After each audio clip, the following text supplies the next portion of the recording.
bernama Aswita, CGP Angkatan 10, Kabupaten Agam. Saya akan melakukan aksi nyata 1.4 mengenai budaya positif. Aksi nyata yang pertama yaitu penyebaran pemahaman kepada rekan guru di SDN 04 Sikabu. Selamat menonton. Assalamualaikum warahmatullahi wabarakatuh. Puji syukur marilah kita ucapkan kehadirat Allah Subhanahu wa Ta'ala yang telah memberikan rahmat dan karunia-Nya kepada kita semua sehingga kita dapat berkumpul dalam acara diseminasi budaya positif yang akan nanti dipaparkan oleh narasumber kita. Salawat beriringan salam tak lupa kita kirimkan kepada Nabi besar Muhammad SAW yang telah membawa umatnya dari zaman jahiliyah kepada zaman Islamiah seperti yang kita rasakan pada saat sekarang ini. Dengan yang terhormat Ibu Kepala Sekolah Dasar Negeri 04 Sikabu, yang terhormat Bapak Ibu Majelis Guru SDN 04 Sikabu yang telah bersedia meluangkan waktunya untuk hadir dalam kegiatan diseminasi budaya positif. Dengan tidak memperpanjang kata mukadimah, kami minta narasumber kita Ibu CGP Angkatan 8 Kabupaten Agam untuk memaparkan diseminasinya tentang budaya positif yang akan terpampang jelas nanti dijelaskan oleh Ibu Dharma Aswita. Dengan segala hormat kami persilakan.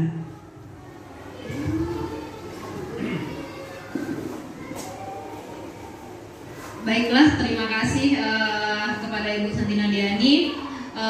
Baiklah Bapak Ibu, terima kasih kesediaannya dalam acara diseminasi budaya positif yang mengenai aksi nyata yang akan saya lakukan tentang budaya positif. Pertama, tujuannya adalah mendemonstrasikan pemahaman mengenai konsep budaya positif yang di dalamnya terdapat konsep perubahan paradigma stimulus respon dan teori kontrol, 3 teori motivasi perilaku manusia, motivasi internal dan eksternal, keyakinan kelas, hukuman dan penghargaan, 5 kebutuhan dasar manusia, 5 posisi kontrol guru dan segitiga restitusi. Jadi setelah saya menjelaskan mengenai pemahaman budaya positif ini, semoga Bapak Ibu lebih memahami, kita semua lebih memahami bagaimana menciptakan budaya positif di sekolah kita ini, terutama di SDN 04 Sikabu. Baiklah Bapak Ibu, sebelum saya memulai penjelasan mengenai budaya positif, saya ada mengenai link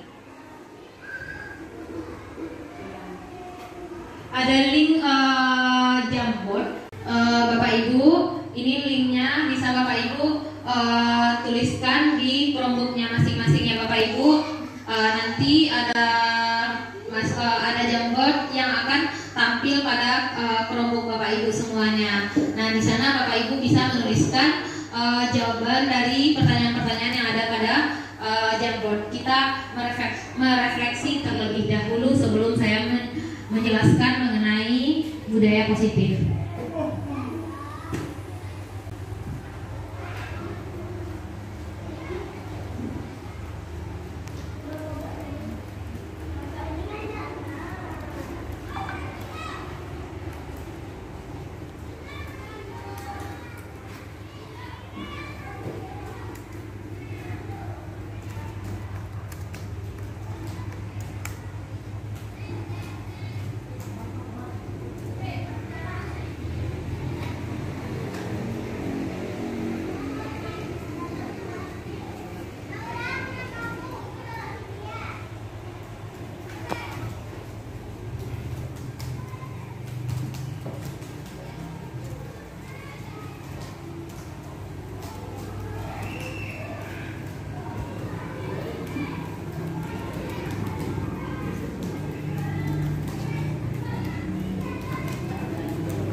Baiklah Bapak Ibu, saya lihat sudah ada yang masuk. mengenai ada Bapak Sandi, ada Ibu Nikita,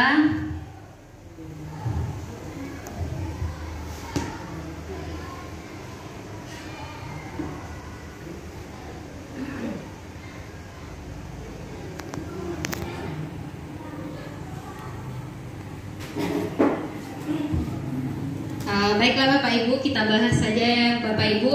Ini ada apa yang terpikir oleh Bapak Ibu jika mendengar kata disiplin ya Bapak Ibu. Jadi ada dari Bapak Sandi yang menjelaskan mengenai disiplin merupakan aturan yang harus dipatuhi dan diterapkan dari dini. Disiplin sangat penting bagi keberlangsungan hidup baik di rumah dan di lingkungan. Nah, selanjutnya ada juga dari Ibu Nikita. Disiplin adalah suatu kemampuan atau sikap mental yang mengacu pada kemampuan seseorang untuk mengandalkan diri sendiri. Selanjutnya Ibu Santi, disiplin adalah perasaan taat dan patuh pada peraturan atau ketentuan yang berlaku. Ada Bapak Syafrial, perasaan taat dan patuh terhadap diri seseorang. Itu refleksi mengenai disiplin. Selanjutnya ada mengenai peraturan yang ada di kelas. Nah, di sini ada peraturan mengenai sebelum masuk ruangan ucapkan salam. Ada dari Ibu Eni, mengerjakan tugas dengan penuh tanggung jawab. Ada dari Ibu Nikita, peraturan kelas, peraturan piket kelas, peraturan tentang pembelajaran.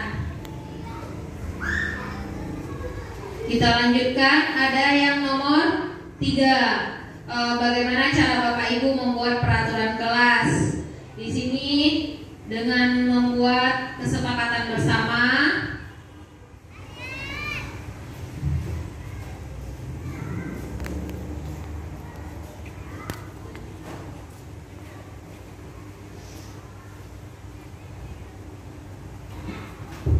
Baiklah Bapak Ibu, tadi kita sudah merefleksi mengenai disiplin ya Bapak Ibu, mengenai peraturan juga. Kita lanjutkan, maka saya akan menjelaskan mengenai apa itu sebenarnya makna disiplin itu ya Bapak Ibu. Nah, makna disiplin itu berasal dari bahasa Latin disiplina yang artinya belajar. Namun dalam budaya kita, makna kata disiplin telah berubah menjadi sesuatu yang dilakukan seseorang pada orang lain untuk mendapatkan kepatuhan. Kecenderungan umum adalah menghubungkan kata disiplin dengan ketidaknyamanan, bukan dengan apa yang kita hargai atau pencapaian suatu tujuan mulia. Karena begini ya Bapak Ibu, kebanyakan sekarang kecenderungan kita itu disiplin itu lebih ke banyak yang kita merasa tidak nyaman dengan kata-kata disiplin itu, karena ada aturan-aturan yang memaksa, sifatnya memaksa, jadi kita merasa tidak nyaman. Seperti itu ya Bapak Ibu, kecenderungannya berubah seiring berjalannya waktu. Makanya kita telusuri lagi apa sih sebenarnya disiplin itu.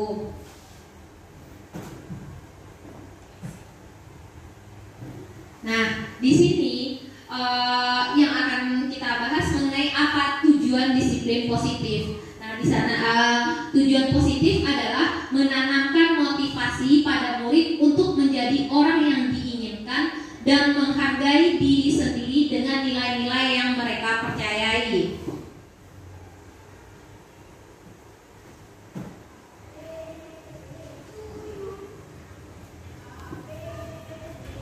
Ada nilai-nilai kebajikan positif, yaitu sifat-sifat positif manusia yang merupakan tujuan mulia yang ingin dicapai setiap individu.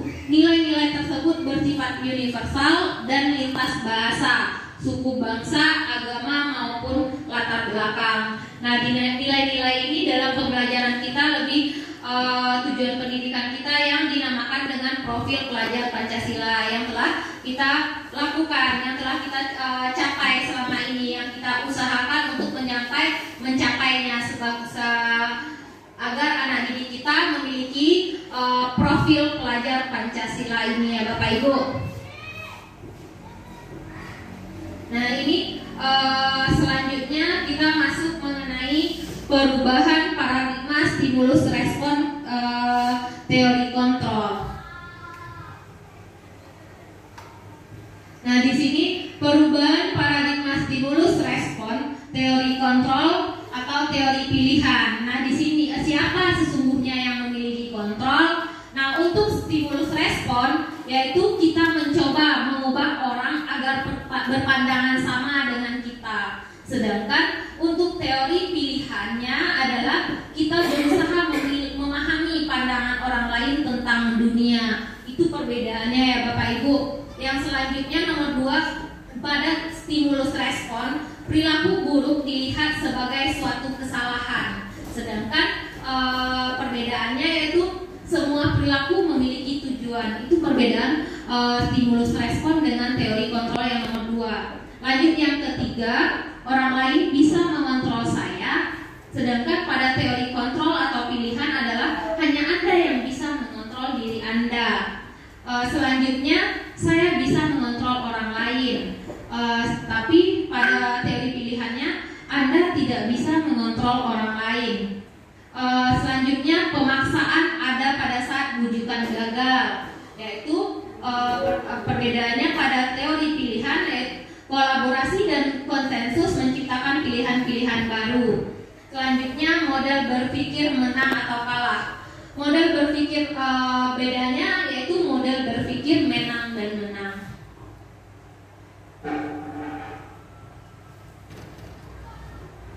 Ini dia dalam ada teori motivasi perilaku manusia. Jadi kita ada memiliki motivasi, tentu perilaku kita ya memiliki motivasi. Nah di sini ada teorinya. Yang pertama yaitu motivasi manusia itu didasarkan atas 3 macam ya Bapak Ibu. Yang ada yang dari eksternal, ada yang dari internal. Kalau untuk eksternalnya sendiri yaitu pertama untuk menghindari ketidaknyamanan, hukuman, apa yang akan terjadi apabila saya tidak melakukannya, itu adalah motivasi eksternal. Nah seperti kita menerapkan disiplin ini ya Bapak Ibu, kita menerapkannya menaati peraturan disiplin itu karena kita tidak nyaman dengan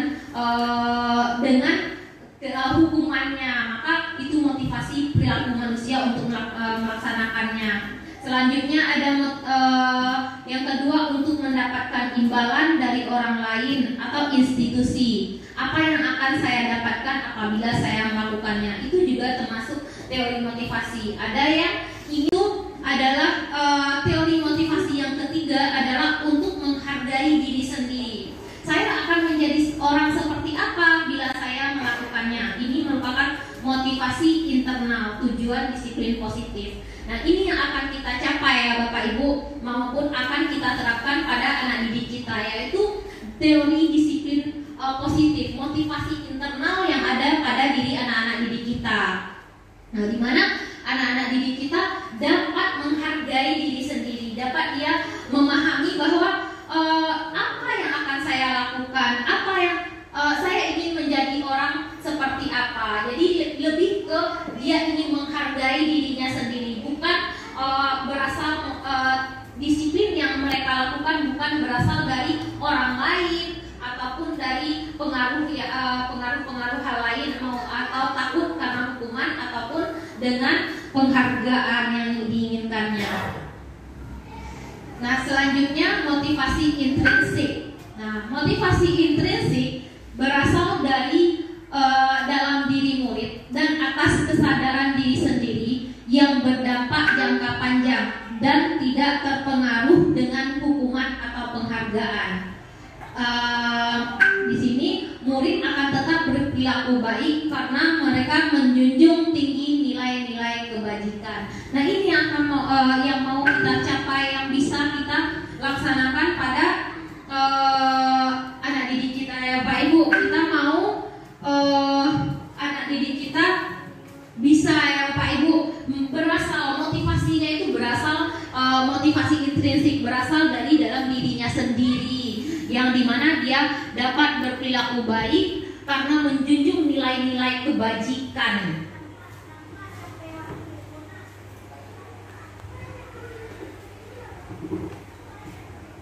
Dalam nilai motivasi intrinsik ada selanjutnya mengenai keyakinan kelas. Masuk kita materi keyakinan kelas. Jika dia sudah memahami, sudah ada motivasi intrinsik dalam dirinya, sudah mengenal mengenai nilai-nilai kebajikan itu, maka kita juga harus mengantarkan anak didik kita ya Bapak Ibu harus memfasilitasi. Nah, caranya adalah dengan keyakinan kelas. Apa itu keyakinan kelas? Nah, keyakinan kelas itu adalah keyakinan yang akan mendorong timbulnya motivasi intrinsik. Inilah yang akan mendorong cara agar motivasi intrinsik yang ada pada diri anak-anak, inilah yang akan membantu anak didik kita dengan adanya keyakinan kelas, mendorong timbulnya motivasi intrinsik. Yang kedua, seseorang akan tergerak menjalankan keyakinannya daripada hanya mematuhi peraturan. Jadi keyakinan kelas ini Bapak Ibu, jika kita melakukan keyakinan kelas, maka dia lebih keyakinan itu berdasarkan apa yang disepakati, bukan berdasarkan mereka akan bertanggung jawab untuk melaksanakannya. Kalau peraturan itu dari kita yang memaksa, kita yang membuat, kita yang menciptakan. Oke, selanjutnya keyakinan kelas yaitu pernyataan keyakinan kelas dibuat dalam bentuk positif. Ini kalimat-kalimat positif ya Bapak Ibu. Nah, mari kita di sini membahas ya Bapak Ibu mengenai ada peraturan, di sini ada keyakinan. Kira-kira dari ini ada keyakinan kelasnya ada yang masih kosong ya Bapak Ibu. Kira-kira dari peraturan ini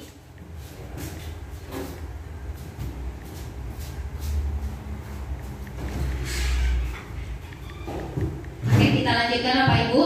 Nah, kira-kira dari peraturan ini nilai-nilai kebajikan dalam keyakinan kelas mana yang ingin kita capai Bapak Ibu?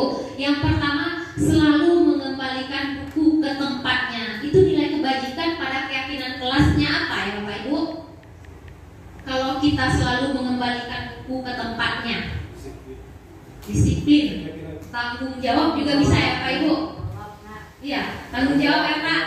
Iya, tanggung jawab ya Pak? Nah, tanggung jawab kalau dilarang mengganggu orang lain itu menghargai orang. Iya, menghargai orang. Lanjut ketiga, hadir di sekolah 15 menit sebelum pembelajaran dimulai. Nah, ini juga disiplin waktu ya Pak Ibu. Keyakinan kelas, nilai kebajikan yang ingin kita capai dalam keyakinan kelas. Dilarang melakukan kekerasan. Ini termasuk menghargai juga ya Pak Ibu. Nah, dilarang menggunakan narkoba. Ini lebih ke arahnya ke kesehatan, karena kan narkoba itu berbahaya ya Pak Ibu, berbahaya untuk keselamatan juga kesehatan kita apalagi. Nah, selanjutnya bergantian atau menunggu giliran. Ini berarti antri ya Pak Ibu. Selanjutnya gunakan masker. Ini kesehatan. Selanjutnya jangan berlari di kelas atau di koridor. Keselamatan ya Bapak Ibu. Nah, ini dia ada jawabannya. Bagaimana Bapak Ibu? Sesuai tidak apa yang kita hitungkan? Kita diskusikan? Sesuai ya Bapak Ibu. Nah, inilah dia bedanya peraturan dengan keyakinan kelas. Keyakinan kelas itu kita buatnya ada nilai-nilai kebajikan di dalam keyakinan kelas tersebut. Nah, selanjutnya mengenai identitas gagal dan identitas sukses. Dalam sebuah identitas gagal dan identitas sukses ini, identitas gagal dan identitas sukses di sini mengenai bagaimana anak dicap, berarti identitas ya Bapak Ibu, berarti ada yang gagal dan ada yang sukses. Nah, inilah yang perbedaannya yang akan kita capai. Kita mencapai anak-anak kita ya identitas suksesnya. Nah, di sini ada pertama, ada dalam motivasi itu, disiplin itu ada yang namanya peraturan lebih ke cenderung kepada hukuman. Jika mereka anak-anak didik kita, jika tidak melaksanakan aturan yang kita buat, cenderung kita berikan ke hukuman. Itu akan memberikan identitas gagal pada diri anak didik kita. Nah, beda lagi dengan identitas sukses. Kalau identitas sukses ini berarti kita menerapkan disiplin, ada konsekuensi dan ada restitusinya. Nah, pada identitas gagal hukuman, di sini kita sesuatu yang menyakitkan harus terjadi. Itu dia. Contohnya Bapak Ibu, anak kita tidak memakai sepatu hitam saat upacara bendera. Jadi kita berikan hukuman berdiri di halaman. Nah, itu akan memberikan sesuatu yang menyakitkan. Jika dia lama-lama berdiri, dia akan pusing. Itu kan akan menyakitkan bagi mereka. Itu akan menjadi mencap diri mereka, memberikan identitas gagal pada diri mereka. Nah, selanjutnya ada sesuatu harus terjadi. Nah, yang ketiga ada restitusi. Sedangkan restitusi itu adalah pilihan. Nah, ini yang akan restitusi ini yang akan cenderung kita laksanakan nantinya Bapak Ibu, akan kita laksanakan dalam keyakinan kelas restitusi ini. Karena ini akan pilihan dalam kita membuat agar anak didik kita tidak terpaksa melaksanakan apa yang telah disepakatinya. Selanjutnya ini juga hukuman, ada dalam hukuman itu tidak nyaman untuk murid, anak atau anak dalam jangka waktu panjang. Korban mendapatkan korban pada hukuman, korban mendapatkan keadilan, murid atau anak akan tersakiti, perilaku pasif atau agresif meningkat, sistem tidak akan berjalan bila murid tidak takut, berlaku hanya pada sebuah institusi, tidak berlanjut pada kehidupan nyata. Peraturannya adalah kamu harus. Jadi pada peraturan ya Bapak Ibu, kamu harus berarti harus, wajib ditaati.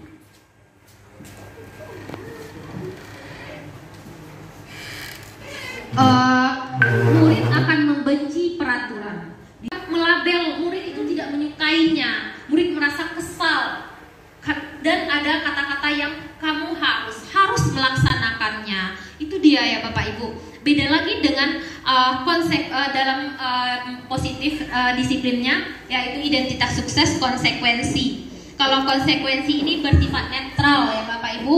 Nah, di mana dia tetap harus terjadi. Tidak nyaman untuk murid dalam jangka waktu pendek. Dia dalam jangka waktu pendek murid merasakan rasa tidak nyaman.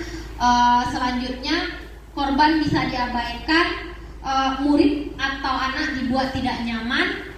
Penguatan hanya bertahan dalam jangka waktu pendek, memerlukan monitoring atau supervisi terus-menerus dari guru. Yang selanjutnya membantu penerapan, mengikuti peraturan dalam masyarakat. Apa peraturannya? Mampukah kamu melaksanakannya?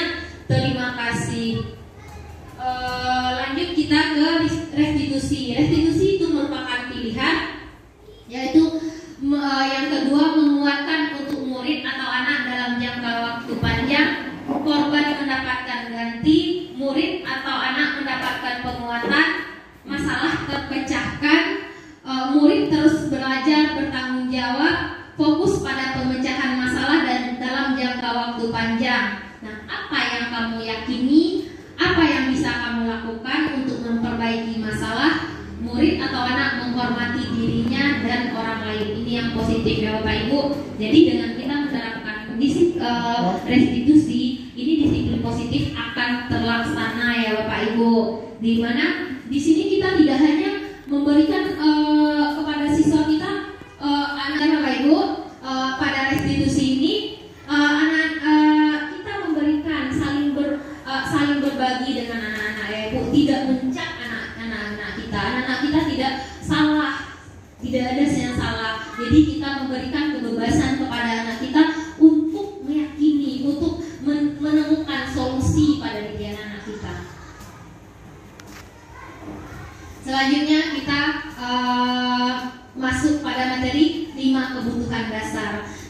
dalam melaksanakan restitusi, dalam melaksanakan agar budaya positif itu terlaksana, disiplin positif terlaksana, maka kita harus memahami apa 5 kebutuhan dasar manusia.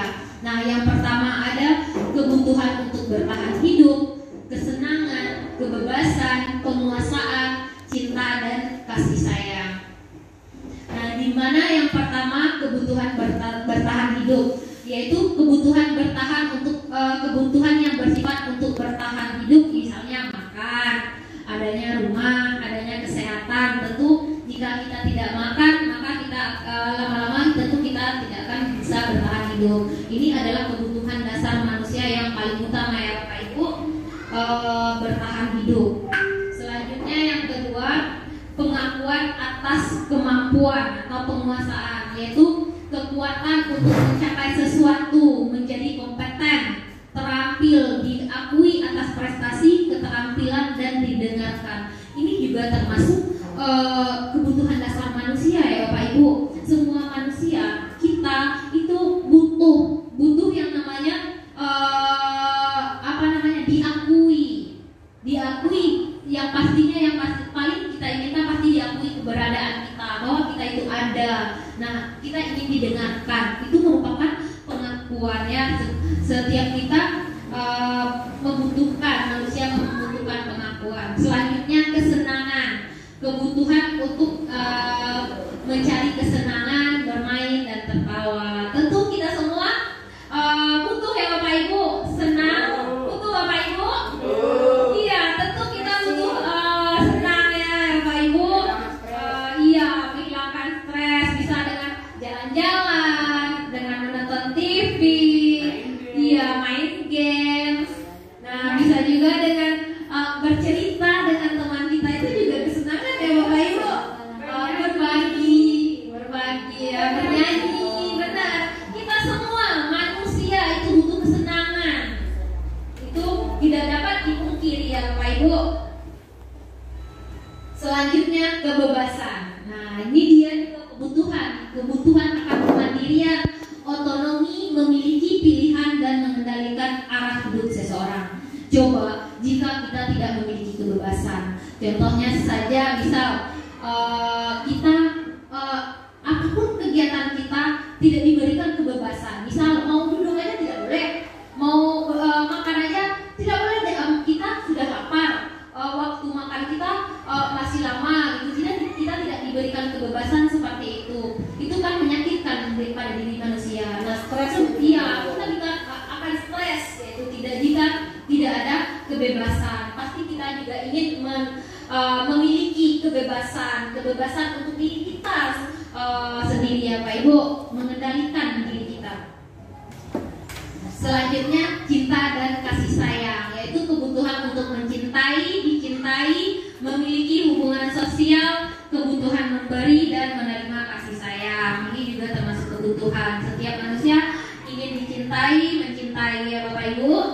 Nah, selanjutnya ini yang akan, jika kita memahami 5 kebutuhan manusia ini, kita akan paham bagaimana anak didik kita ya Bapak Ibu, bahwa anak didik kita sama dengan kita ya Bapak Ibu. Dia ada 5 kebutuhan dasar itu yang akan mereka ingin capai ya Bapak Ibu. Mereka ingin mencapai 5 kebutuhan dasar itu, yang kelima itu ya Bapak Ibu. Nah, di sini saya ada kasus ya Bapak Ibu. Kasus yang pertama, ada Ibu Alia, guru kelas 2 sedang bingung menghadapi sikap Yogi muridnya. Yogi sering meminta bekal makan siang temannya secara paksa. Jika Anda menjadi Ibu Alia, yang Anda lakukan, kebutuhan apa? Jika Anda menjadi Ibu Alia, apa yang Anda lakukan? Kebutuhan apa yang belum dipenuhi Yogi? Jelaskan jawabannya dan tulis pada link Jamboard nomor 4. Tadi saya sudah memberikan link Jamboard ya Bapak Ibu. Tadi ada kan? Nah, di sana silakan Bapak Ibu tuliskan mengenai apa yang dilakukan Ibu Alia Bapak Ibu pada link Jamboardnya di bagian slide nomor 4. Coba silakan Bapak Ibu tuliskan terlebih dahulu. Nanti saya lihat jawabannya Bapak Ibu.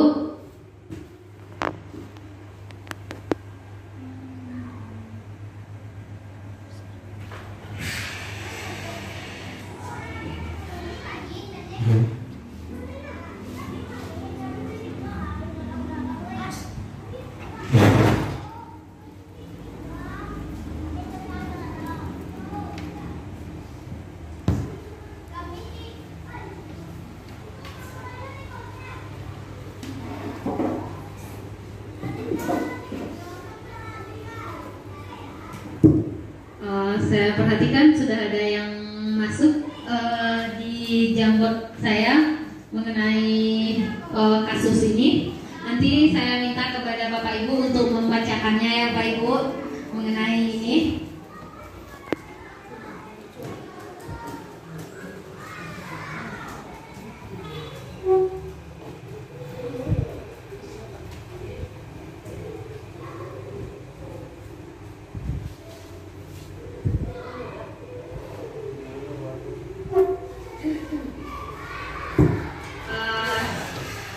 Ya, Ibu Masni, tolong membacakannya.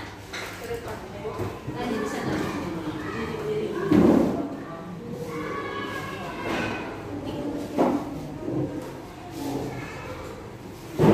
Yaitu kebutuhan makanan.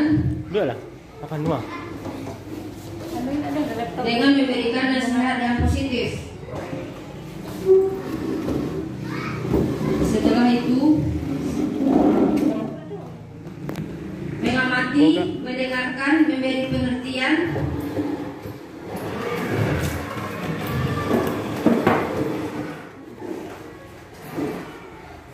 memberi alternatif, berkomunikasi, membutuhkan rasa empati yang belum terpenuhi dan evaluasi. Demikian, terima kasih.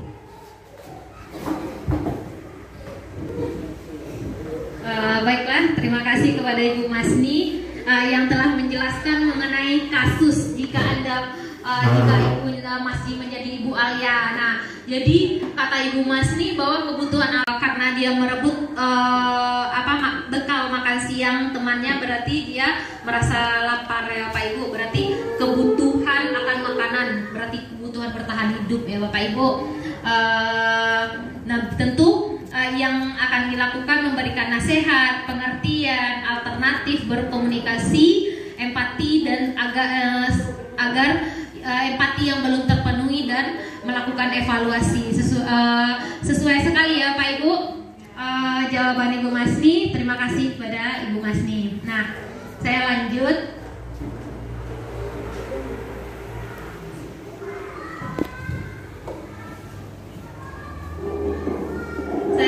Bapak Ibu, 5 posisi kontrol seorang guru. Jadi, untuk menciptakan budaya positif, seorang guru juga harus memahami 5 posisi kontrol.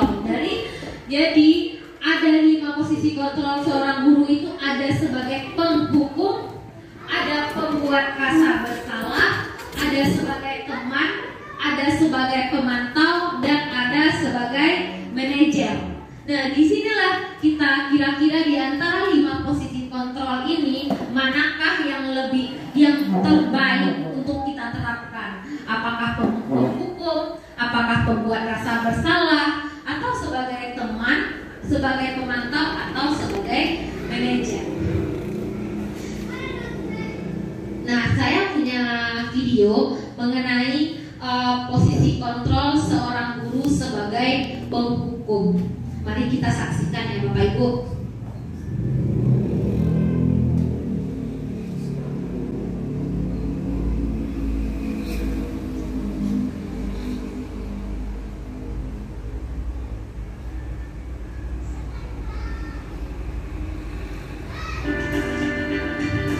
Ini dia Bapak Ibu sebagai penghukum.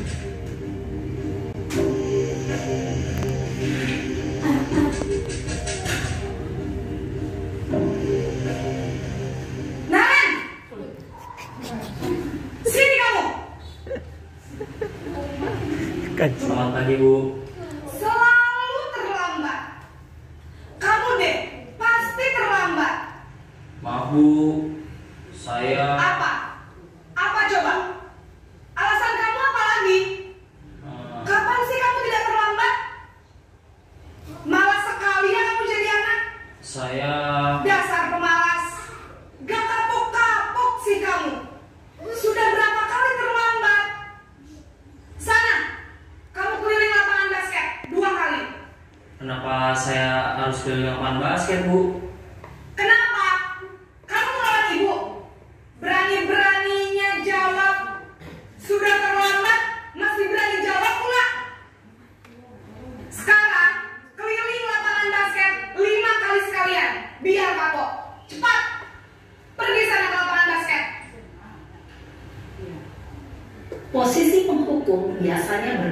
dengan nada tinggi, menghardik, menunjuk nun. Nah, itu merupakan posisi penghukum. Kita lanjutkan saja ya Pak Ibu videonya. Menyakiti dan menyindir. Hukuman bisa berupa fisik maupun psikis. Ibu dan bapak guru hebat. Dampak yang terjadi pada murid ketika guru berada pada posisi penghukum adalah murid cenderung akan memberontak, bahkan menyimpan dendam.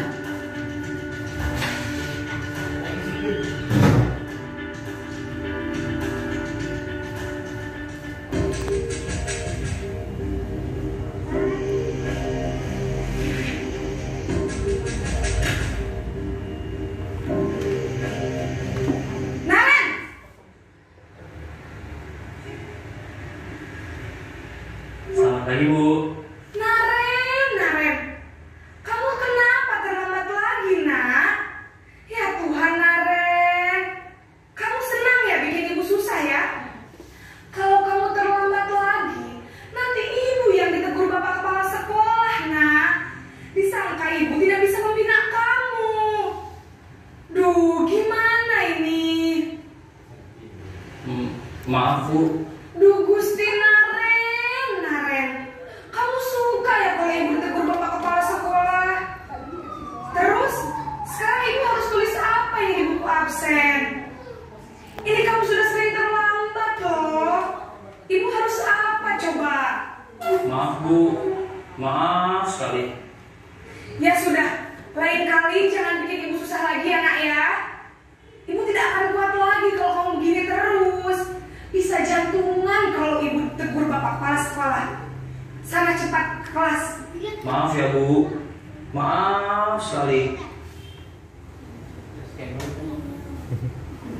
Posisi pembuat rasa bersalah berbicara dengan nada tenang, cenderung lembut. Namun kata-kata yang diutarakan membuat murid merasa menjadi orang yang gagal, memandang buruk dirinya sendiri, merasa tidak berharga, dan tidak sanggup membahagiakan orang lain. Ketika guru mengambil posisi pembuat rasa bersalah, murid akan menganggap dirinya yang bersalah dan ia akan menyimpan emosi negatif tersebut di dalam dirinya.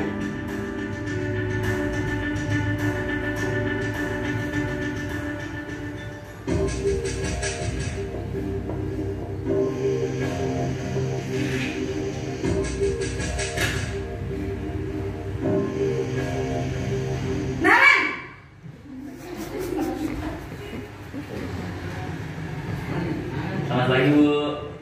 Wah, sudah jam berapa ini nak? Terlambat lagi ya sayang. Iya Bu. Habis ibu saya lupa membangunkan saya Bu. Kamu malah menyalahkan ibu kamu. Kamu bukannya anak yang larinya paling kencang. Kok terlambat sih? Iya Bu. Saya memang terlambat bangun tadi. Jadi biarpun saya lari kencang, tetap gak kekejar Bu. Ya sudah sana. Nanti lain kali larinya lebih kencang lagi ya. Biar gak terlambat lagi. Bikin seneng ibu. Demi ibu. Bisa kan? Bisa lah Bu. Ya sudah sana masuk kelas. Ibu beresin urusan absen kamu. Kamu ini ada-ada saja. Dalam posisi teman, guru berbicara dengan nada suara ramah, akrab, cenderung bersenda gurau untuk menjaga suasana tetap santai. Murid akan merasa senang, aman, dan akrab dengan guru. Identitas yang tercipta adalah identitas sukses atau berhasil. Namun, perlu diingat, karena ini masih dorongan eksternal, maka ada faktor ketergantungan dari murid kepada orang tertentu. Di sini guru aksennya, sehingga di lain waktu murid bisa berperilaku baik, namun hanya kepada orang-orang tertentu saja.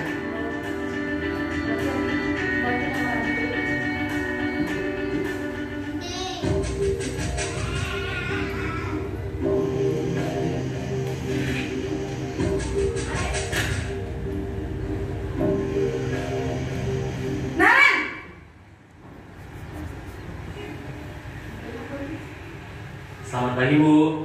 Naren, apa peraturan sekolah kita kita tentang jam berapa kita harus masuk sekolah, nak? Kita harus di sekolah jam 7, Bu. Iya, betul. Sekarang sudah jam 7.20. Naren sudah tahu konsekuensinya jika terlambat hadir. Paham, Bu. Saya harus tinggal kelas pas jam istirahat selama 20 menit. Iya, benar. Konsekuensinya demikian. Jadi nanti jam 9.30 pas istirahat, kamu harus tinggal di kelas, kerjakan tugas tambahan untuk ketertinggalan kamu, ya? Baik, Bu. Posisi pemantau mengandalkan penghitungan atau data untuk mengontrol murid. Guru mengarahkan murid berdasarkan peraturan dan konsekuensi. Seorang pemantau menunjukkan bahasa tubuh dan ekspresi wajah yang datar dan cenderung formal.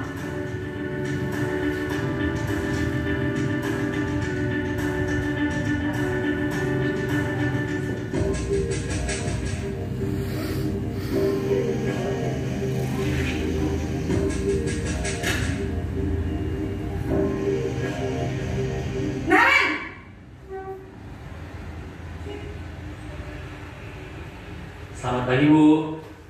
Selamat pagi, Naren. Maaf, Bu. Saya terlambat. Iya, sekolah masuknya jam 7, sekarang sudah jam 7.20. Jadi sekarang bagaimana ini, Naren? Maaf, Bu. Saya lupa setel alarm saya semalam. Baik. Menghargai diri sendiri dan orang lain mungkin, ya, Bu. Setuju. Jadi, apakah Naren meyakini prinsip saling menghormati tersebut? Iya, Bu. Saya meyakininya. Apakah Naren bersedia memperbaiki masalah keterlambatan ini? Bersedia, Bu. Bagaimana kamu akan perbaiki masalah keterlambatan ini? Saya akan coba untuk tidak lupa menyetel alarm saya, Bu. Baik, kalau Naren lupa menyetel alarm di rumah, ada orang yang kira-kira bisa bantu mengingatkan tidak? Ada, Bu. Kakak saya, Kak Emma. Ada lagi selain Kak Emma? Selain Kak Emma, ada ibu saya. Baik, jadi yang mengingatkan Naren adalah Kak Emma dan ibu kamu, ya? Kira-kira akan mulai start alarm kapan nih, Naren? Setelah pulang sekolah, akan segera saya lakukan. Baik, jadi Naren akan setel alarm untuk bangun besok pagi dan akan diingatkan oleh kakak dan ibunda Naren, ya? Ada lagi yang mungkin perlu dilakukan, Naren? Agar tidak terlambat bangun lagi. Tidak ada, Bu. Baik, Naren. Terima kasih untuk kerjasama kamu. Sekarang kamu perlu kembali ke kelas untuk belajar. Baik, Bu. Terima kasih. Posisi manajer adalah posisi kontrol yang disarankan untuk membimbing murid memiliki sikap disiplin yang positif, yaitu murid yang mandiri, bertanggung jawab, dan dapat memecahkan masalah. Tujuan dari posisi ini adalah agar murid dapat berefleksi atas tindakannya. Guru akan dengan tulus memberikan pertanyaan-pertanyaan bermakna, sehingga membuat murid dapat belajar dari kesalahannya dan mencari sebuah solusi untuk menyelesaikannya. Ibu dan bapak guru hebat setelah mengamati adegan kelima posisi.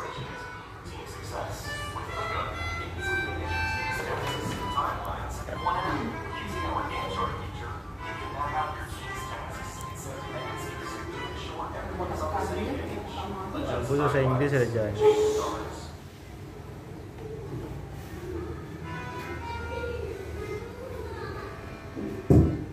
Nah, itu dia ya Bapak Ibu, contoh-contoh mengenai 5 posisi kontrol. Ada penghukum, ada pembuat rasa bersalah, ada teman, ada pemantau, dan ada juga yang terakhir itu adalah manajer. Kira-kira dari kelima video yang telah kita saksikan, kira-kira mana yang paling baik untuk kita terapkan ya Bapak Ibu?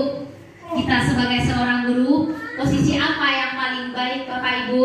Kalau dari kelima kasus tadi, 5 video tadi, posisi kontrol mana yang bisa kita terapkan kita sebagai seorang guru Bapak Ibu? Nomor 5. Nomor 5. Iya. Benar ya Bapak Ibu, posisi manajer. Karena posisi manajer ini adalah membantu murid untuk mengetahui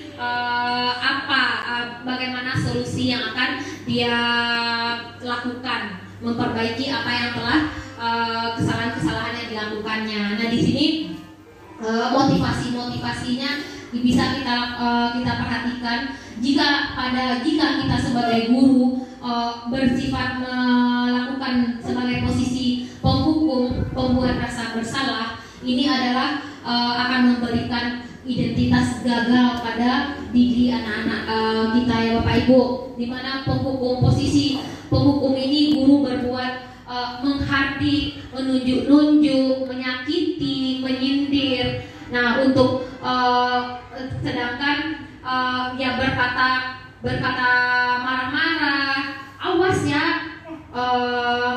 kalau kamu tidak melakukannya, awas ya, rasakan ya. Nah, itu adalah posisi-posisi penghukum yang akan memberikan rasa trauma kepada anak didik kita. Nah, yang ada memberontak juga, murid melakukan guru di luar dunia berkualitasnya. Jadi tidak dunia berkualitas, tentu kita memiliki dunia berkualitas ya Bapak Ibu, dunia yang kita impikan, di mana kita memimpikan rasa nyaman, aman, senang. Itu tentu kita semua memimpikan dunia berkualitas. Benar atau tidak Ibu? Kita memimpikan yang seperti itu. Nah, jika murid-murid kita juga memiliki dunia berkualitasnya, dia juga menginginkan hal yang sama dengan apa yang kita inginkan. Jadi jika kita menggunakan posisi penghukum, maka dunia berkualitasnya akan jauh dari diri mereka ya Bapak Ibu. Selanjutnya, pembuat rasa bersalah. Pembuat rasa bersalah ini cenderung kita berceramah memberikan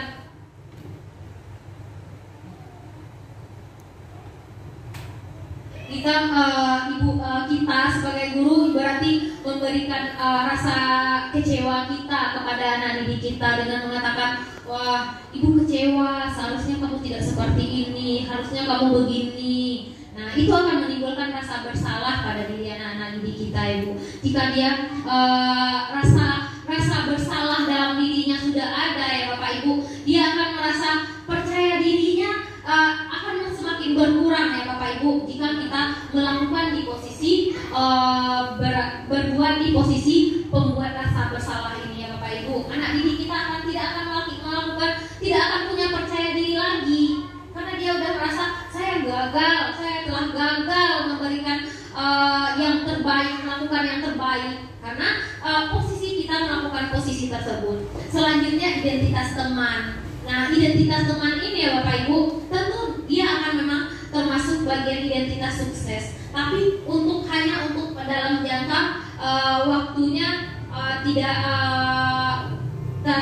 jangka pendek. Kedepannya tidak baik untuk anak didik kita, karena ini masih bersifat dari luar ya Bapak Ibu ya, karena bantuan dari luar, karena seperti teman ya Bapak Ibu. Nah, identitas pemantau. Selanjutnya, identitas pemantau ini motivasinya juga masih dari luar ya Bapak Ibu. Nah, dia mengenai aturan yang telah dibuat, nanti ada konsekuensinya. Jadi anak didik kita dia tahu aturan di sekolah, jika dia langgar ada konsekuensinya. Anak didik kita memang memahami seperti itu, tapi itu adalah motivasi dari luar.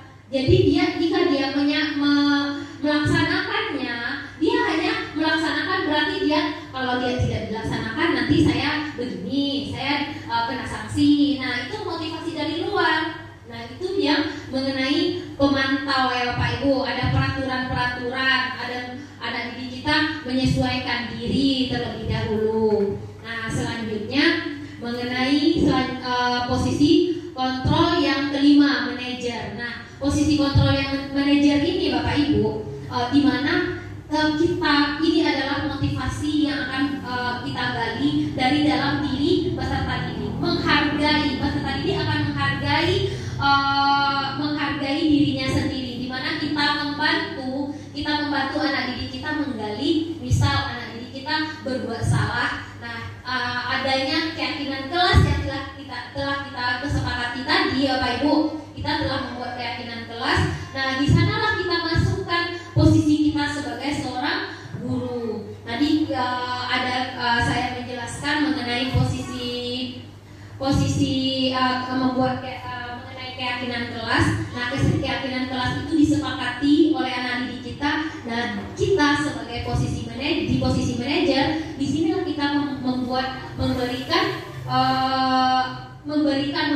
anak didik kita agar dia tahu apa rasa bersalah, apa kesepakatan keyakinan yang telah dia lakukan, kesepakatan yang telah dia lakukan. Ya Bapak Ibu, yang berarti jika dia melanggar kesepakatan tersebut, kita bantu dia untuk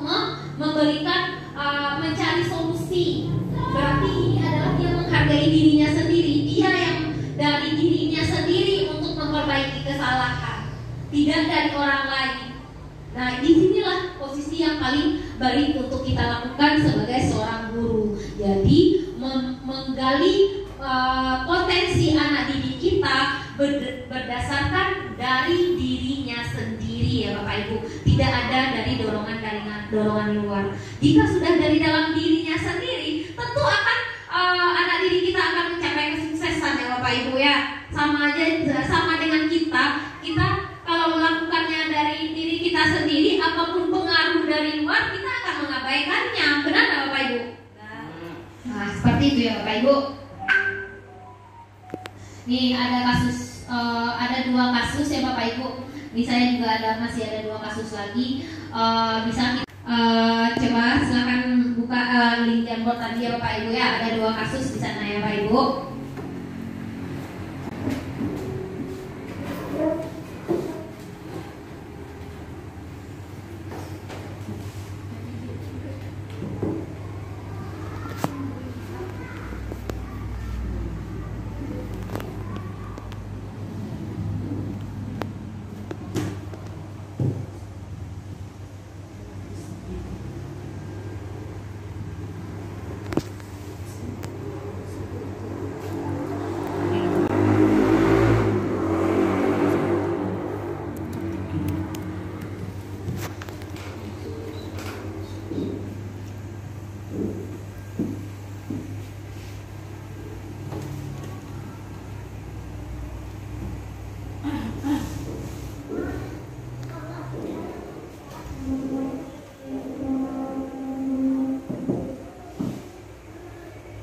Ada di slide nomor 5 dan nomor 6 ya Bapak Ibu. Yang nomor 5 sudah ada yang masuk, saya perhatikan.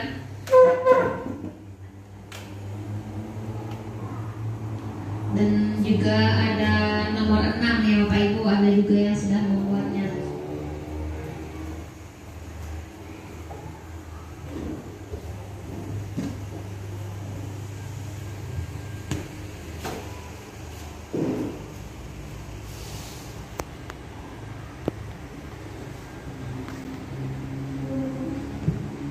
Sudah, saya perhatikan sudah ada yang masuk mengenai pendapat-pendapat Bapak Ibu mengenai kasus kedua pada link Jamboardnya. Saya minta tolong kepada Ibu untuk membacakannya.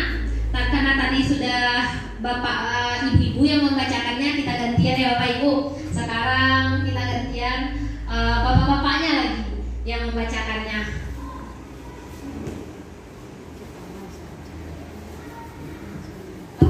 Bapak Santi, terima kasih.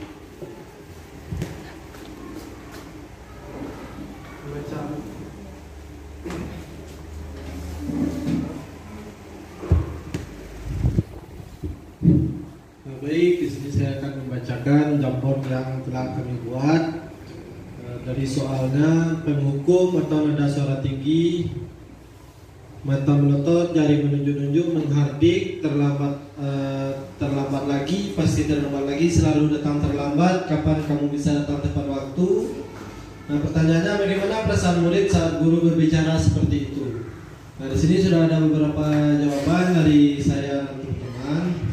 Pertama, jawabannya takut, stres, malu, merasa dihina, frustasi, marah, rendah diri, dan merasa tidak nyaman. Selanjutnya ada juga yang menjawab terkejut dan takut. Selanjutnya dihantui rasa takut dan was-was. Selanjutnya perasaan murid kesal, marah kepada gurunya, menimbulkan dendam. Lalu selanjutnya murid akan takut, sedih dan dendam kepada guru, dan murid akan merasa malu, merasa takut. Nah, itu adalah beberapa jawaban dari kami terkait dengan soal yang ada di Jamboard itu. Oke, sekian dari saya. Saya kembalikan ke pemateri.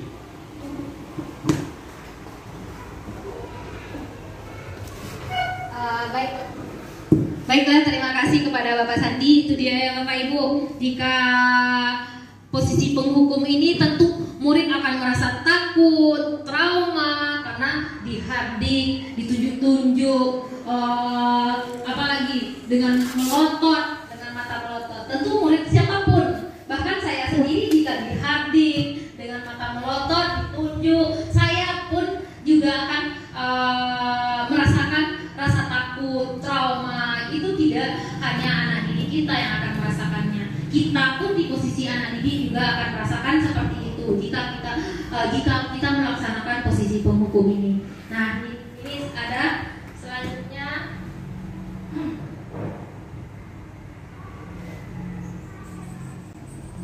Ini dia, ada kasus yang selanjutnya, ada kasus yang kedua ya Bapak Ibu ya. Ini posisinya apa ini Bapak Ibu? Silakan minta tolong saya satu lagi untuk membacakannya Bapak Ibu.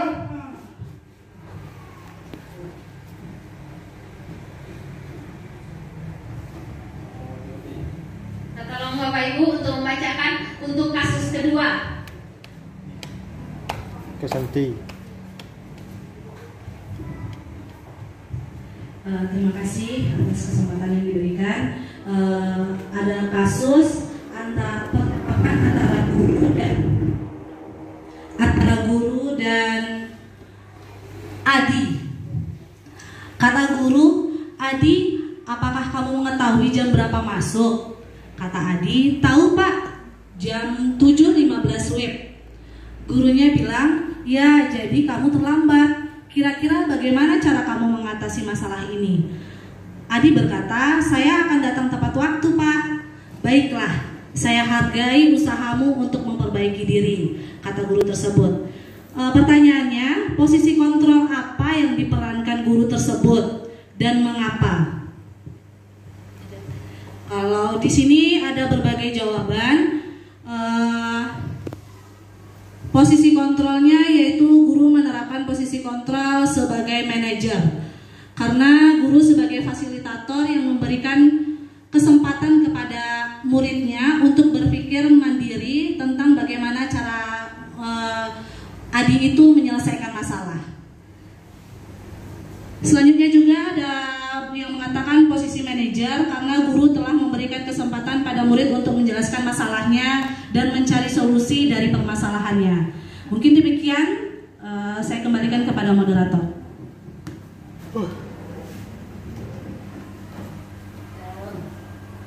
Langsung saya ambil ya Pak Ibu, karena yang memberikan penjelasannya langsung Ibu moderator kita ya Pak Ibu.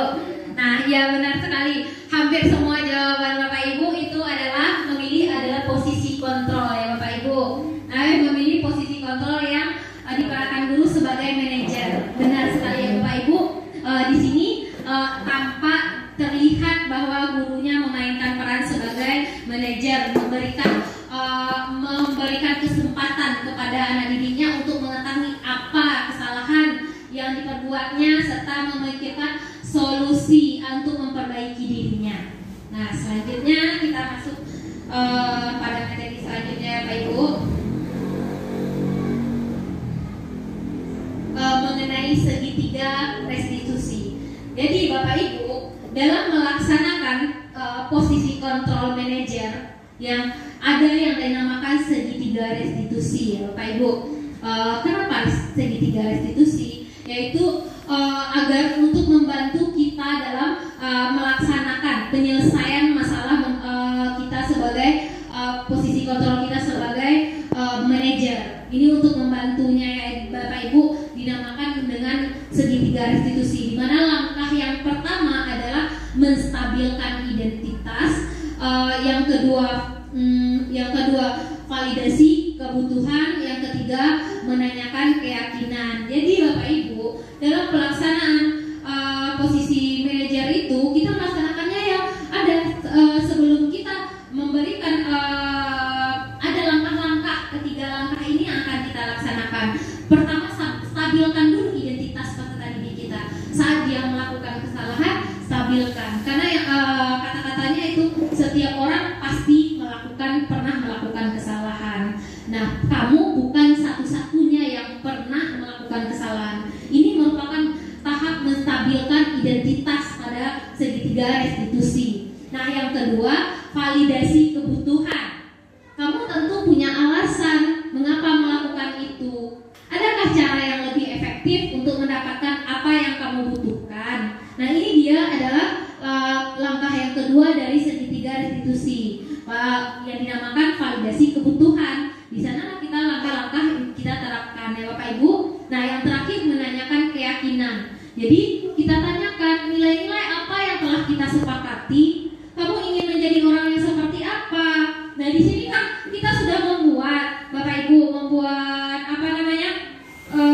keyakinan kelas yang kita sepakati bersama anak didik kita. Nah, maka di sanalah kita menanyakan keyakinannya. Terakhir menanyakan keyakinan nilai-nilai yang telah disepakati. Di situ ya Bapak Ibu. Identitas itu guru berkata ya Bapak Ibu identik dengan untuk membuat anak merasa gagal karena berbuat salah menjadi positif terhadap dirinya. Jadi dia tidak merasa negatif ya Bapak Ibu. Guru berkata berbuat salah itu hal yang manusiawi, tidak ada manusia yang sempurna. Bapak Ibu juga pernah berbuat salah seperti itu ya Bapak Ibu. Selanjutnya yang kedua, validasi kebutuhan. Nah, validasi kebutuhannya itu seperti ini. Guru berkata, kamu bisa saja melakukan hal yang lebih buruk, tapi kamu tidak melakukannya kan? Kamu pasti punya alasan mengapa melakukannya. Apa yang penting bagi kamu? Jadi ini dia yang hubungannya dengan 5 kebutuhan dasar tadi ya Bapak Ibu ya. Setelah kita validasi kita identitas, kita tahu identitas anak itu, kenapa dia kalau dia berbuat salah, hal yang wajar berbuat salah itu. Nah, disinilah tahap kita mengenai validasi kebutuhan. Tentu anak ini kita ada kebutuhan yang harus dia laksanakan. Kenapa dia melakukan hal tersebut? Sama dengan diri kita. Itu dia hubungannya dengan 5 kebutuhan dasar. Kenapa kita harus mengetahui 5 kebutuhan dasar tadi Bapak Ibu? Nah, di sini lanjut yang kata-kata yang keempat bisa, maukah kamu belajar cara orang lain untuk mendapatkan apa yang kamu butuhkan tanpa harus memukul. Ini bisa kata-kata ini bisa kita laksanakan ya Bapak Ibu. Terakhir, menanyakan keyakinan. Jika sudah ada nilai-nilai sudah kita lakukan apa kebutuhannya, tentu kita lakukan, tanyakan lagi keyakinan seperti keyakinan kelas yang telah saya katakan tadi, kesepakatan. Anak didik kita sudah kita ajarkan kesepakatan, keyakinan kelas yang telah dia sepakati, maka kita tanyakan keyakinan tersebut, nilai-nilai kebajikan apa yang ingin mereka capai. Nah, ini akan kita bisa berkata, guru bisa berkata, apa nilai yang kita percayai di kelas atau di sekolah kita, nilai-nilai universal apa yang telah kita sepakati. Kita kelas yang ideal itu seperti apa sih? Kamu ingin jadi anak yang seperti apa? Nah, ini bisa menanyakan keyakinan. Di sini juga kita akan menanyakan meminta solusi kepada anak didik kita. Jadi saat mereka berbuat salah, kita tanyakan keyakinannya, kita minta juga, kita pancing anak didik kita untuk mencari solusi apa yang bisa mereka lakukan untuk memperbaiki kesalahan dalam dia tidak melanggar keyakinan kelas yang telah mereka sepakati. Nah, ini dia Bapak Ibu, saya sudah melakukan implementasi dalam membuat keyakinan kelas pada kelas 6 ya Bapak Ibu. Nah, di kelas saya sendiri saya sudah lakukan yaitu membuat keyakinan kelas. Di sini saya pertama sekali saya buat keyakinan kelas berdasarkan kesepakatan dengan anak didik saya. Saya minta anak didik saya memberikan apa saja yang mau dia sepakati. restitusi. Jadi saya meminta anak didik menuliskannya, kemudian menempelkannya ke papan tulis ya Bapak Ibu. Nanti kemudian setelah dia tuliskan kesepakatan-kesepakatan yang ingin dia raih, dia inginkan, nah mereka akan sepakat menyepakatinya ya Bapak Ibu ya. Ini proses dalam membuat keyakinan kelas. Setelah dia sepakati, maka akan dia tanda tangani Bapak Ibu. Nah di sini juga saya sudah melakukan praktik baik selain keyakinan kelas yang telah saya lakukan ya Bapak Ibu. Saya membuat keyakinan kelas dengan siswa saya juga sudah melakukan implementasi. Saya ingin berbagi praktik baik dengan Bapak Ibu. Saya sudah melakukan implementasi segitiga restitusi sebagai posisi kontrol dengan menerapkan segitiga restitusi di kelas saya. Nah ini dapat bisa ada satu kasus yang saya temukan ya Bapak Ibu.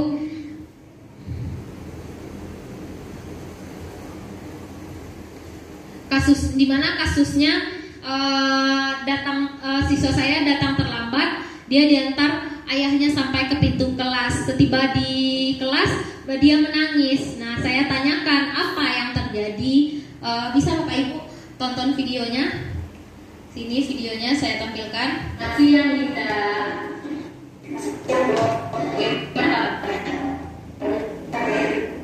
Tadi benar tidak menangis di kelas. Kenapa?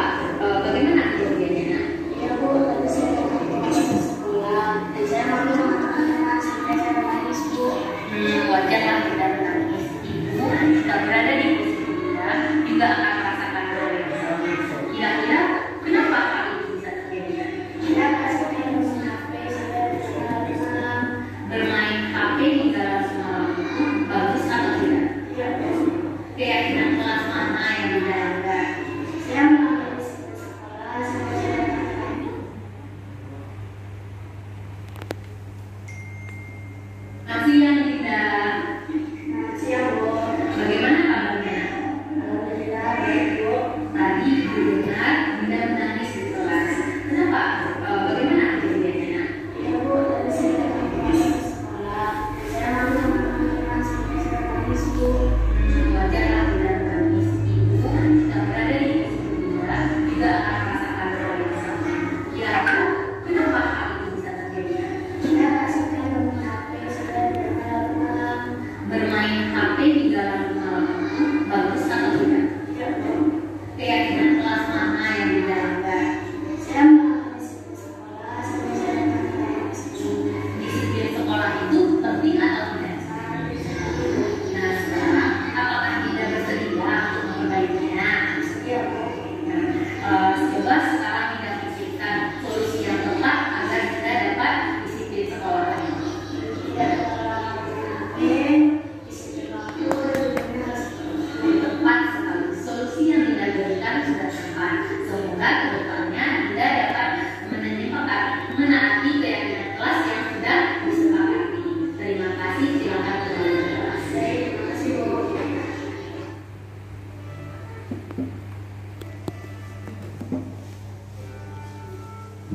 Itu dia Bapak Ibu mengenai segitiga restitusi yang telah saya laksanakan ya Bapak Ibu ya. Saya sebagai di posisi manajer menerapkan segitiga restitusi. Ada yang pertama sekali saya lakukan menstabilkan identitas, dan yang kedua validasi tindakan, dan yang ketiga menanyakan keyakinan kelas. Nah sama di kasus yang kedua saya juga melaksanakannya hampir sama dengan kegiatannya ya Bapak Ibu ya. Dengan yang kasus tadi saya laksanakan tetap dengan menggunakan segitiga restitusi. Baiklah Bapak Ibu. Terakhir berarti cara menanamkan disiplin positif. Jadi untuk menerapkan disiplin positif di kelas kita, di sekolah kita ya Bapak Ibu ya, posisi kontrol yang harus dilakukan, diterapkan oleh seorang guru hendaklah adalah kita sebagai guru, yaitu berperan sebagai manajer ya Bapak Ibu. Yang kedua, mengubah aturan kelas menjadi keyakinan kelas. Karena peraturan itu datangnya dari kita siswa tidak terlibat. Sedangkan keyakinan kelas itu disepakati bersama-sama. Siswa terlibat dari dirinya, maka dia akan lebih bersedia untuk melaksanakannya ya Bapak Ibu ya.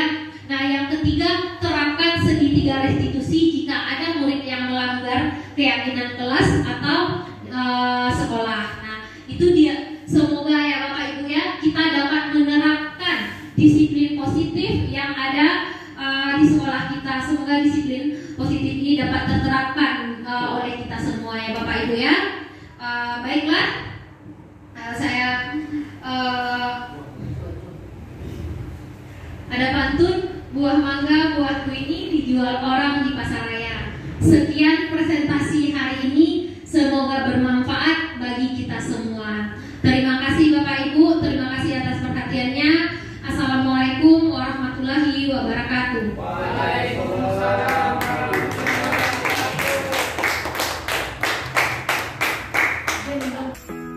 Selanjutnya melakukan refleksi. Pelaksanaan diseminasi penyebaran pemahaman kepada rekan guru dilakukan pada tanggal 12 Juni 2024, bertempat di SDN 04 Sikabu.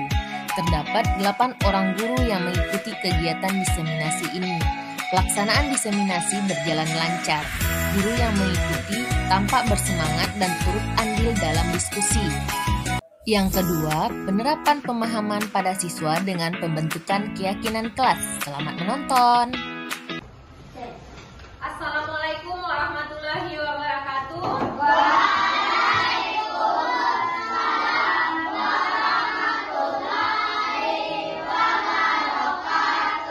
Selamat pagi anak-anak ibu semuanya. Bagaimana kabar anak-anak ibu hari ini? Baik, alhamdulillah sehat ya anak-anak ibu. Siap untuk belajar? Siap. Nah, sebelum belajar, kita ibu mau mengajak anak-anak ibu semua untuk membuat keyakinan kelas. Anak-anak ibu tahu apa itu keyakinan kelas? Belum. Nah, kalau peraturan kelas tahu? Iya, itu keyakinan kelas dan peraturan kelas itu ada ya nak ya. Nah, ada perbedaan antara keyakinan kelas dengan peraturan kelas. Jika peraturan kelas itu dibuat oleh ibu dan pihak sekolah, sedangkan keyakinan kelas itu dibuat dan disepakati oleh kita bersama, dari anak-anak ibu dan dari ibu juga. Kita buat, kita sepakati, kita sepakati dan kita laksanakan. Beda dengan peraturan.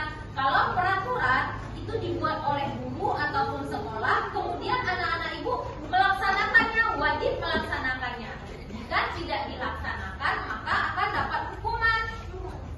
Tapi jika keyakinan kelas, jika sudah kita buat, kita laksanakan, maka tidak ada bentuk hukumannya, kecuali dalam kesepakatan tersebut kita membuat sebuah aturan dengan konsekuensinya ya nah ya. Itu perbedaan keyakinan kelas dengan peraturan kelas. Paham? Sekarang mari kita membuat keyakinan kelas. Nah, dalam membuat keyakinan kelas ini ada membutuhkan kalimat positif. Nah, dalam apa itu kalimat positif? Nah, kalimat positif itu adalah kalimat yang tidak menggunakan kalimat, tidak ada kata tidak ataupun dilarang ataupun jangan. Kata-kata yang mengandung perintah itu tidak ada dalam kalimat positif ya. Nah, kalimat positif itu adalah kalimat yang mengandung baik, kalimat yang mengandung unsur-unsur baik. Tidak ada kata-kata berupa perintah dalam kalimat positif ini. Contohnya, misal, contohkan ya, ibu memberikan contoh, salah satu contoh keyakinan kelas. Nah, misal tidak mengejek teman. Itu kalimat positif atau kalimat negatif? Negatif. Karena mengandung kata tidak. Harusnya tidak mengejek teman. Harusnya bagaimana? Menghargai teman. Iya, benar. Menghargai teman. Itu dia yang kalimat positif. Sekarang mari kita buat keyakinan kelas yang mengandung kalimat positif.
persatu. Nah,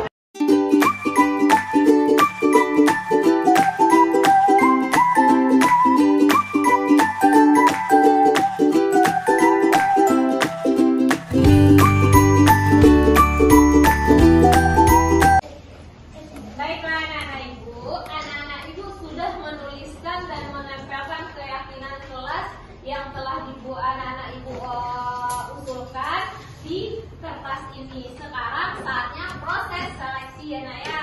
Proses seleksi ini tujuannya agar tidak ada kalimat-kalimat yang berulang, kesepakatan yang berulang. Jadi ibu seleksi mana yang sama maka akan ibu ganti, ibu ambil, kita jadikan satu saja ya nak ya. Dan juga jika ada kalimat negatifnya maka kita ganti lagi menjadi kalimat positif. Oke, ibu perhatikan dulu ya nak ya.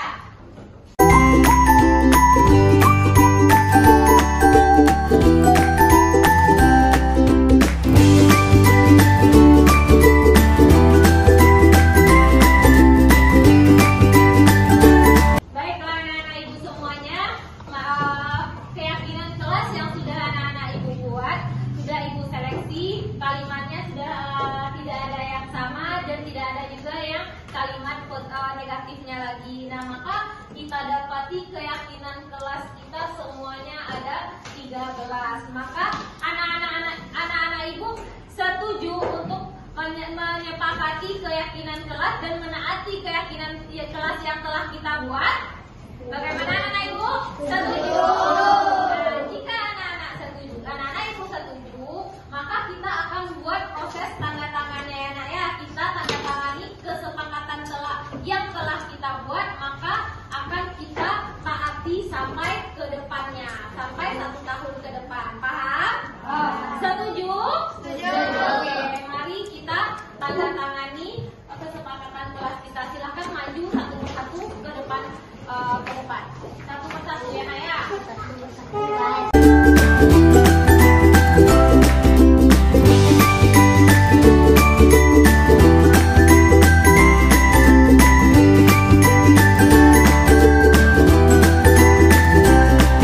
Keyakinan kelas kita sudah kita sepakati, sudah kita tanda tangani. Anak-anak ibu setuju untuk menaati keyakinan kelas yang sudah kita buat. Bagaimana, setuju?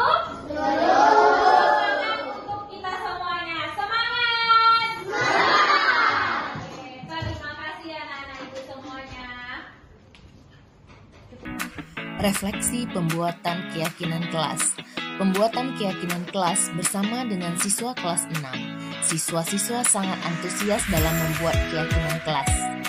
Perasaan saya setelah melakukan aksi nyata ini, saya menjadi lebih bersemangat dalam melakukan perubahan ke arah yang lebih baik, terutama dalam menerapkan konsep-konsep inti dalam budaya positif di SDN 04 Sukabumi. Rencana perbaikan untuk implementasi selanjutnya. Rencana perbaikan yang akan saya lakukan adalah: pertama, selalu melakukan evaluasi secara berkala. Yang kedua, terus meningkatkan koordinasi dengan semua pihak di lingkungan sekolah. Dan yang ketiga, terus meminimalisir kekurangan yang ada. Dan yang keempat, terus meningkatkan ilmu yang berkaitan dengan budaya positif. Itulah aksi nyata yang telah saya lakukan. Terima kasih. Salam guru penggerak.